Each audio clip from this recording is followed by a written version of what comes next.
السلام علیکم۔ آج انشاءاللہ سورۃ البقرہ کی آیت نمبر 78 پڑھی جائے گی۔ اعوذ باللہ من الشیطان الرجیم، بسم اللہ الرحمن الرحیم۔ وَمِنْهُمْ أُمِّيُّونَ لَا يَعْلَمُونَ الْكِتَابَ إِلَّا أَمَانِيَّ وَإِنْهُمْ إِلَّا يَظُنُّونَ۔ ترجمہ ہے، اور ان میں سے یعنی یہودیوں میں سے بعض لوگ ناخواندہ ہیں یعنی ان پڑھ ہیں، وہ کتاب کو کچھ نہیں جانتے سوائے چند دل خوش کرنے والی باتوں کے، یعنی تورات کے بارے میں انہیں کوئی علم نہیں، بس کچھ ایسی چیزیں جانتے ہیں جن سے وہ خوش ہو لیتے ہیں کہ ہمارا یہ مقام ہوگا، اللہ کے ہاں یہ مقام ہوگا۔ دل خوش کرنے والی چند باتیں، جھوٹی تمنائیں، بس وہ یہی کچھ جانتے ہیں کہ تورات یہ ہے۔ وَإِنْهُمْ إِلَّا يَظُنُّونَ، اور وہ لوگ محض غلط خیالات پکا لیتے ہیں۔ فوائل تو مطلب یہ کہ جس طرح ایک آدمی جو پڑھا لکھا نہ ہو اور اس کے سامنے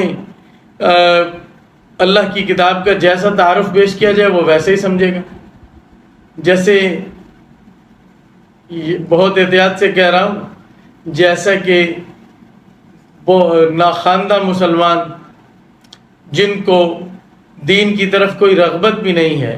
ان کا تصور کیا ہے قرآن مجید کے بارے میں، جو یعنی ایسے ہی بس چند دل خوش کن باتیں، نہ اس کے احکام سے کوئی غرض ہے، نہ یہ پتہ ہے کہ اللہ کی کتاب کیا کہتی ہے۔ ایسے ہی یہودیوں کے ناخواندہ لوگوں کا اللہ تعالیٰ ذکر کر رہے ہیں کہ وہ لوگ کتاب کو یعنی تورات کو بس اتنا ہی جانتے ہیں کہ اس میں کچھ ایسی باتیں ہیں جن میں یہود کی بڑی شان بیان کی گئی ہے اور یہ بڑی عظمت ہے، اور اس طرح کی باتیں جانتے ہیں، اور غلط خیالات بس اپنی طرف سے وہ پکا لیتے ہیں کہ اللہ کی کتاب کے بارے میں یہ ہے، یہ کتاب ایسی ہے۔ تو اس میں اصل جرم کس کا ہے؟ اصل جرم ان کے علماء کا ہے کہ اول تو ان کی تعلیم ناقص ہے ان علماء کی، اور دوسرا ان کی تعلیم مخلوط ہے، یعنی وہ اللہ کی کتاب اور اللہ کی کتاب کے علاوہ جو اپنی طرف سے گھڑا ہوا ہے وہ اس کو ملا کر پیش کرتے ہیں، اور پھر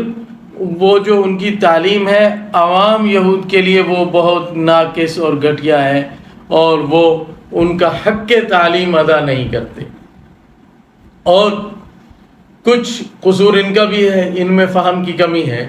لیکن بڑا جرم علماء کا بنتا ہے کہ وہ اس بات کے ذمہ دار ہیں کہ ان کے ناخواندہ لوگ کتاب کا درست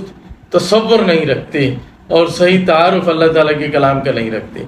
تو اس لیے اگلی آیت میں فرمایا فَوَيْلٌ لِّلَّذِينَ يَكْتُبُونَ الْكِتَابَ بِأَيْدِيهِمْ ثُمَّ يَقُولُونَ هَذَا مِنْ عِندِ اللَّهِ، تو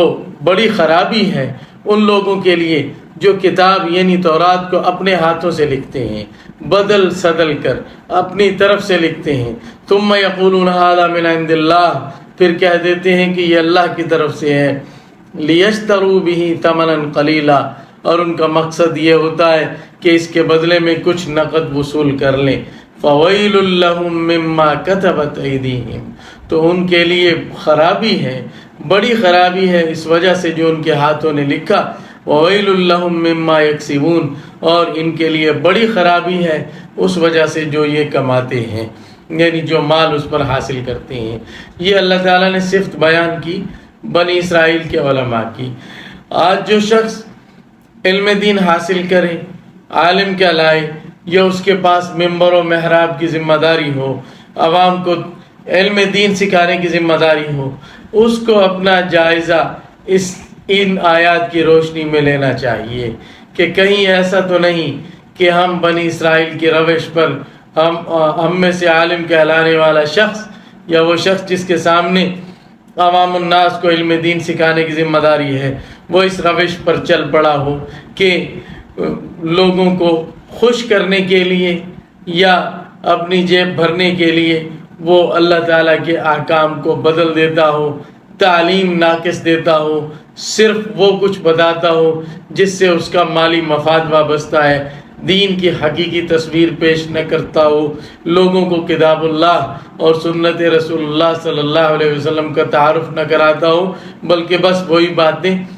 کہ ایسی چیزیں جس سے لوگوں کی آرزویں وابستہ ہو جائیں، جس طرح اللہ تعالیٰ نے یہاں فرمایا کہ وہ بس چند دل خوش کن باتیں ہیں یا جھوٹی آرزویں ہیں کہ لوگوں کو اس پر وہ بنتا رہے، ایسا نہ ہو جائے۔ فرمایا رسول اللہ صلی اللہ علیہ وسلم نے کہ تم لوگ پہلی امتوں کے قدم بقدم چلو گے،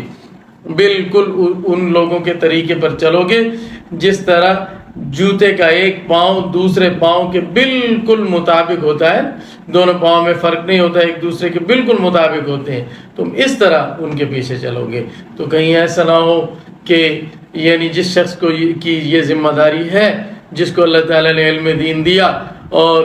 لوگوں کا اس کو پیشوا بنایا، امام بنایا، جس کے پاس یہ ذمہ داری ہے، اس کو بہت زیادہ خوف خدا رکھنا چاہیے کہ کہیں مال و دولت کے لالچ میں یہود کی اس روش پر نہ چل پڑے، کیونکہ اس کے لیے اللہ تعالیٰ نے ویل کا لفظ بولا ہے، جس کا ترجمہ ہم نے کیا بڑی خرابی۔ ویل جہنم کی ایک وادی کا نام بھی ہے، وہ بھی مراد ہو سکتی ہے کہ یہ لوگ اس جہنم کی اس وادی میں جائیں گے۔ اللہ تعالیٰ اپنی پناہ میں رکھے۔ ناظرین، یہاں تک یہ 79 آیات ہو گئی ہیں سورۃ البقرہ کی، سلسلہ جاری ہے۔ اللہ حافظ۔